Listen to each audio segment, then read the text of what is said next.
नमस्कार, मु Shubhankar Behera. I am studying in DIET Balangir and from नायड। वर्तमान आमर 1 तारिख रे गणशिक्षा विभाग तरफ गोटे नोटिस आसला जे डीएलडी प्रथम वर्ष एवं सेकेंड वर्षर परीक्षा जोटा कंडक्ट होगा जाऊँगी 4 तारिख रे कंडक्ट होगा जाऊँगी। वर्तमान गोटे प्रश्न ये कोरोना महामारी समय ऑफलाइन एग्जामिनेशन केमिति वर्तमान आम देबू ऑफलाइन एग्जामिनेशन हबार कारणटा कौन केमिति जो गोटे पिला गोटे स्टूडेंटर गोटे इंस्टीट्यूशन ठारू गोटे पिला घर दूर 5 किलोमीटर जो पिलार गोटे जिलार अन्य जिला को जावाक ठीक से कम्युनिकेशन नहीं गोटे पिला ठीक से परीक्षा देवाक असमर्थ ताले से केमिति जाइक ऑफलाइन मोड रे परीक्षा देबो। ए कोरोना महामारी स्थिति जेतेले समग्र विश्व को कोरोना आक्रांत करिछि सेतेबेले आम पे एटा ऑफलाइन एग्जामिनेशन प्रযোज्य कि जदि ऑफलाइन एग्जामिनेशन है एत 15 दिन धरी जो ऑफलाइन एग्जामिनेशन टा हम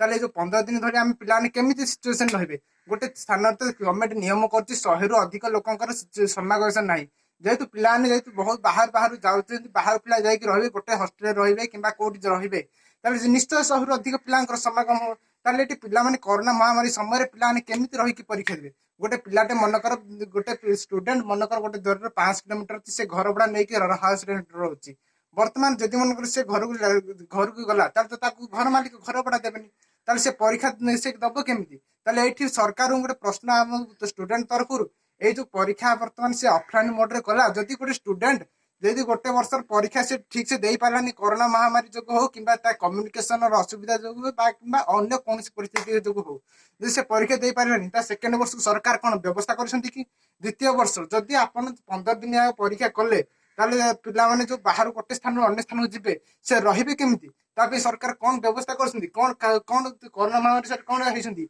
जदि गोटे पिला एग्जाम देवा समय कोरोना अफेक्टेड है कोरोना द्वारा संक्रमित है ताले परवर्ती अवस्था से तो एग्जाम दे पारे तार सरकार कौन व्यवस्था कर तेणु आमर ये वीडियो माध्यम माननीय सरकार को निवेदन करुच्ची जे आप डीएलडी सेकेंड वर्ष कि प्रथम वर्ष जहाँ हो आमर परीक्षाटा